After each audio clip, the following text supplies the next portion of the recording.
Alright, welcome back, gang. Now, I just made it back to the Adjudicator's Archstone. We're in the Shrine of Storms, which is essentially Area 3. And, we're going to continue on with the playthrough. Alright. Should be... There we go. Stone of Ephemeral Eyes. And I think there's actually going to be a soul on the other side. We still have to deal with those darn... whatever the heck they are. The Manta Rays. Keep moving. Alright, and now, if you remember back, we rescued Grave Robber Blige from the first area within the Shrine of Storms. Here he is. He'll show up here, and he'll actually have a couple more items to sell for us. Hello there. We meet again. You look terrible. Cheer up. Life is an adventure.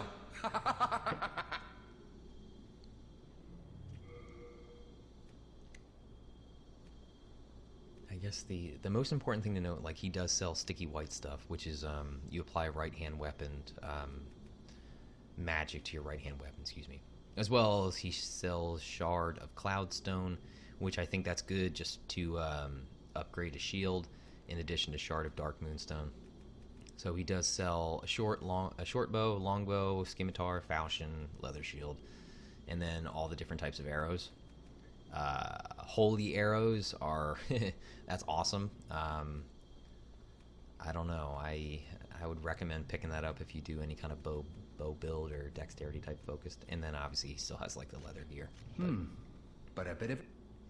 Okay, we're gonna move on, but this next area, as soon as you touch this, that stone, these doors are gonna open, and there's actually going to be like a I don't know, I guess he's like a conjurer. He summons up spirits, but he also has like a scythe. So we're going to go ahead and try to bum rush that guy, because whenever you kill him, like the Grim Reaper looking dude, all the spirits that he summoned, they're actually going to die as well, and we're going to get a bunch of souls. So let's go ahead and put back on our Ring of Avarice. That guy. That dude right there. We got to kill that guy.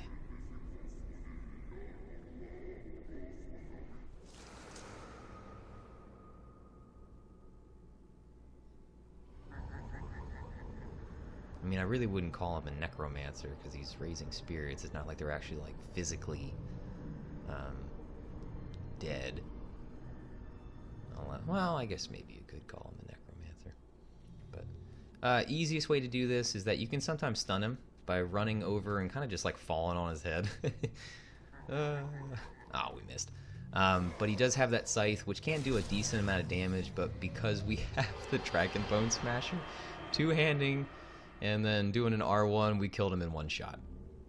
Alright, not bad, not bad. But, alright, let's go ahead and loot this area. More Dark Moonstone, not bad, so we can continue upgrading that Crescent Falchion if we choose to. Unknown Soldier Soul. We will go that way, don't worry. I'm going to go that way. I want to make sure we get all the other items in the area first.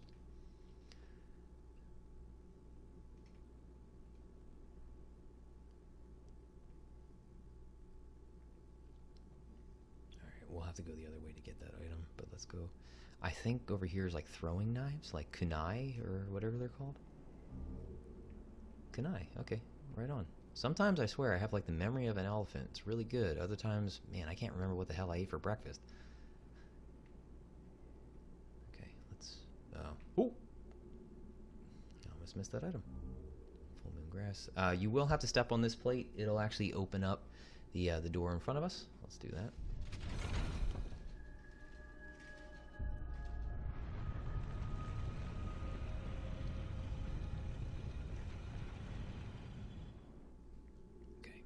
Eventually we will be going that way.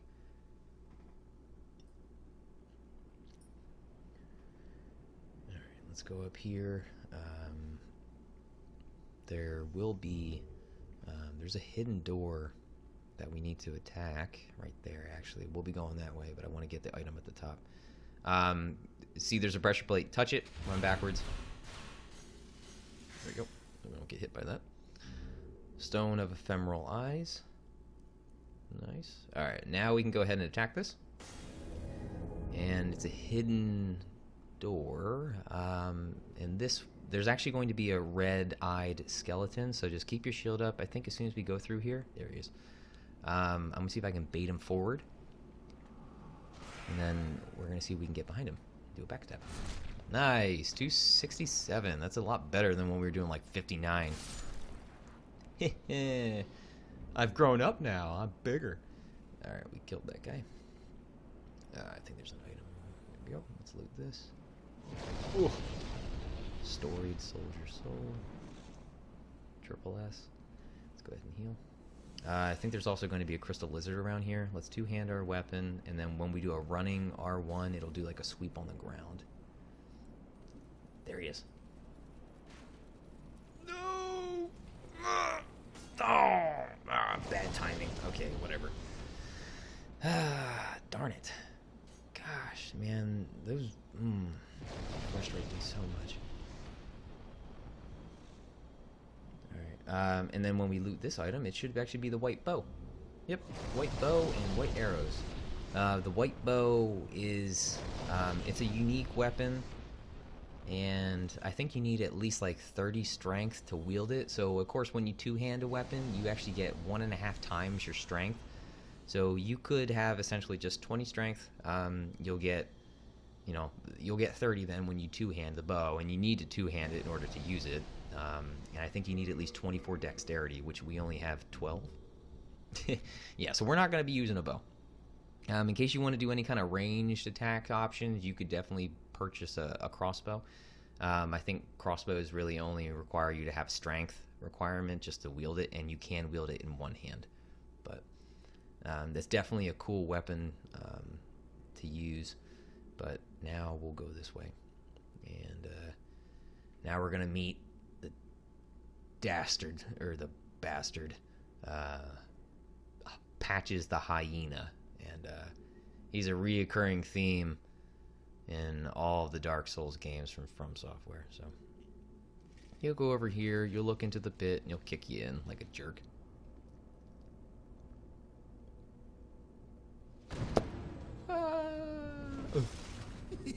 Don't hold it against me, eh? Take your time starving to death. Then I'll sell every last trinket off your corpse. I hate Patches. But there's a Black Phantom down here that we're going to end up killing. Let's loot. But there's also an NPC down here, Saint Urbane. He actually sells miracles and will be able to trade boss souls for certain miracles. Heavens! Did you fall for that little devil's trap? Yes. Well, I did the same. No shit. He fooled me, and now I am stuck here. Oh. The reverberations seem to suggest that we are connected to the outside. But dark, fearsome souls stand between us and freedom. But have no fear. God will cleanse us of evil. Pray with me. Umbasa. Alright, you keep praying. I'm going to go do something about it. Alright, let's go take out that guy. He's a dual-wielding katana, Black Phantom. We're just going to two-hand it, and R1, we'll send them flying like T-ball practice. Yep, like that. This is not fair. This is really not fair. I'm so happy we picked up this weapon, and I hope to heck this has helped you guys on your playthrough. It's been a hell of a lot of fun for me. This is actually the first time I've used this in like a complete playthrough. I've always picked it up, but I've never really used it. But alright, once you do that and you kill that Black Phantom, go ahead and talk to Saint Urbane. Did you cleanse the world? Yes, I did. Has chosen He has Umbasa. chosen me, Umbasa. Alright, so God. okay, you exhausted his dialogue. Once we get the world to pure white tendency, that item will actually be accessible for us, so don't try to drop down and get it. You will not get it. I've tried so many times. I promise you won't be able to get it. Go ahead, open up the door. We're going to head back up, and we're going to confront Patches. He'll give us an item. I think it's a ring he actually gives us. There you go. Just step on that plate.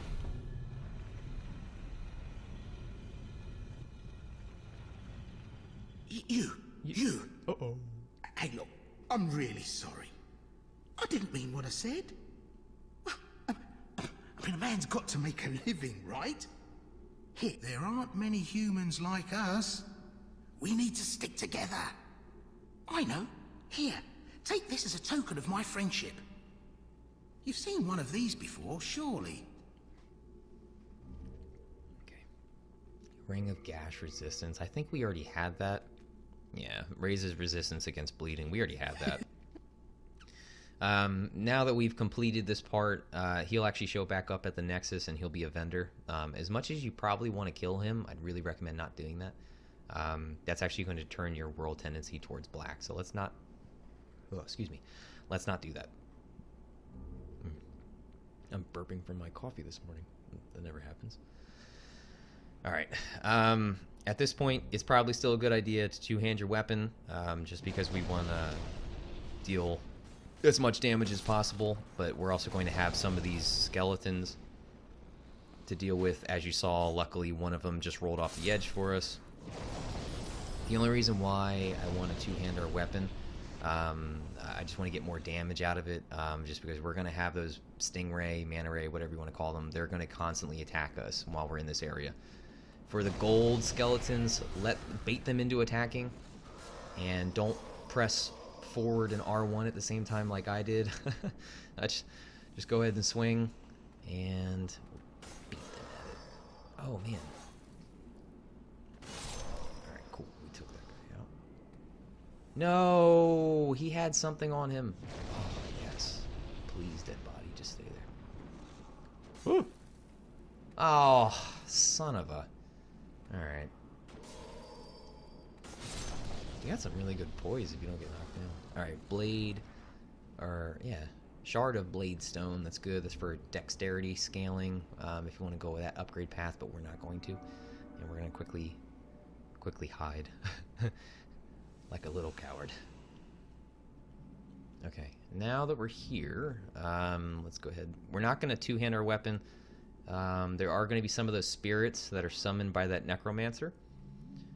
Let's quickly loot this shard of dark moonstone. There you go. Just block that. It's probably easier. I've tried to dodge before, and it just doesn't seem to work out for me. And there we go. There should be the necromancer. He should be down there where that other, you can see where that light is. He's going to be on an opposite side of a pillar. But you can dodge through some of this crap sometimes. Like, I'll show you. Just kidding. Oh, I'll show you. And then I mess up, of course. But, all right, let's heal. Let's heal up. And then the necromancer should be on the other side of this. There he is. Let's lock on. And then we'll R2.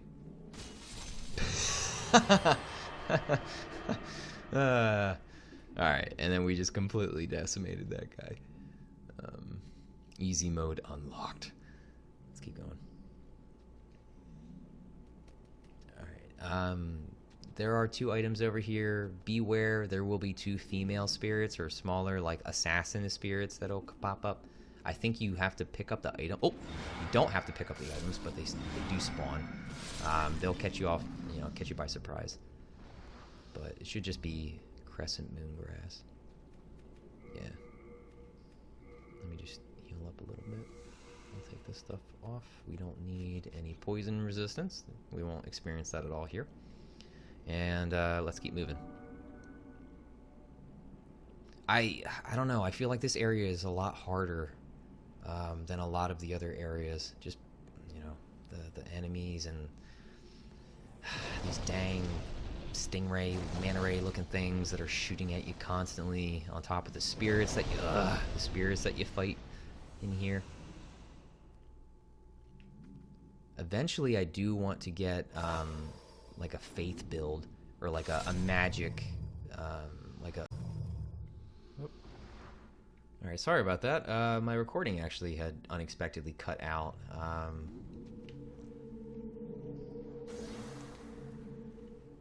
But now... Gosh, there's so many. Okay, good. Alright, like I said, sorry about that. My recording actually had cut out. I guess my what's it called? My USB was actually full. I didn't realize it until until my recording started flashing, letting me know that it was going to stop. But we're just going to keep pressing on. We're getting closer to the boss in this area. But, alright, cool. We're actually right before the boss. Now, in this area, all these little white orbs, they will explode. You can use it to your advantage just in case you want to potentially like run up to it. If it's close to some of these slugs that are on the ground, get it to start to detonate, and it actually will damage them as well. Dang it, I keep pressing forward in my bumper instead of attacking. I think they drop... Yeah, so these slugs will just continue to drop Sucker Stone, kind of like they did in the Valley of Defilement. But there's just a couple items here that I want to make sure we loot, just to be thorough. The sticky white stuff, we're definitely going to buff our weapon with that for the next boss fight, just so we can get a little bit more damage output. And important to note, the boss that we're actually going to fight next, he's actually blind. So in case you want to go ahead and put on the Thief's Ring, I think that'll actually make you even harder for him to detect. And you can run away from him. Let me actually heal up. You can run away from him, and as long as you stay still and you don't make any noise, he's actually going to have a hard time finding you. And he'll just, you know, go throughout the area itself and start attacking to try to find you. So you can kind of use that to your advantage. Since we have such a big, a heavy-hitting, slow-moving weapon, I'm probably going to try to make the best of that. Or make use of that, just because I don't want to leave us vulnerable to taking a strike from him, because I think you can probably die pretty easily from him. But all throughout here should just be more like upgrade materials, some souls, things like that. We're just gonna go ahead and... Oh, jeez, I didn't realize that those orbs were there. Alright, we got Ronin's Ring and Hiltless. Let's quick heal. I'm glad I didn't die from that. Oh! Alright, Ronin's Ring, it reduces the rate of weapon deterioration. That would be good for like the bind weapon that I was talking about in the previous episode, which was Selin Vinland's weapon, which is like a scimitar that cannot get blocked by shields. I think it only has like a weapon durability of 50, which that's really, really low. I haven't found in this game, you know, that weapon durability is an issue, unlike Dark Souls 2, but it's still good. I mean, it'll help you save you some souls, that way you don't have to always go back to the vendor and spend them just to repair your stuff. But luckily, we're using probably one of the most durable weapons in the game, I guess second behind Brampt, that weapon that Garl Vinland was using. I don't think there's many other items beyond over here. We can go ahead and loot. There you go. Why did that thing not go off? Okay. Oh, shoot! I meant to do that. That's right. There you go. Just kidding. Never take yourself too seriously. Alright, there we go. Okay, tell you what, so let me put on... Dang, I keep putting away other pieces of gear. God, why am I doing that? Alright, we're actually going to be coming up to the boss. It'll be the Old Hero boss, I believe. Or, yeah, I think Old Hero or Forgotten Hero, it's one of those. Let's go through. We'll loot this. And he's actually up on the ceiling, which is like, I don't know, right now it's about 12 o'clock. He's right above us. So let's go ahead and we'll buff our weapon. There we go. And we'll access the boss fight.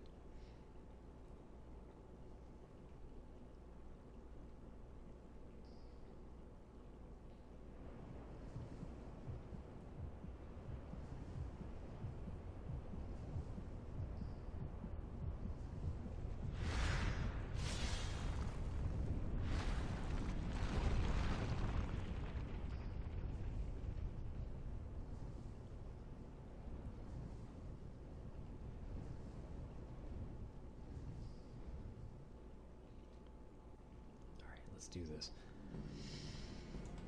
As you can see, he's already trying to look for you. 370, not bad. You can try to just stick like between his legs. That's sometimes easy to do. Oh, when he slams his sword into the ground, back up. It's a large AoE, and we don't want to get hit by that, obviously. Oh, jeez. Alright, let's heal. Oh, jeez. Oh!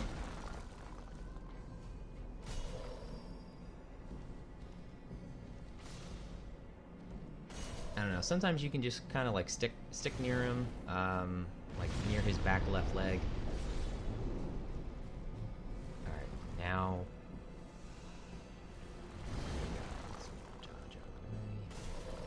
I think I was only doing like 279 when I was one-handing it, so I guess we don't need to buff our weapon too much.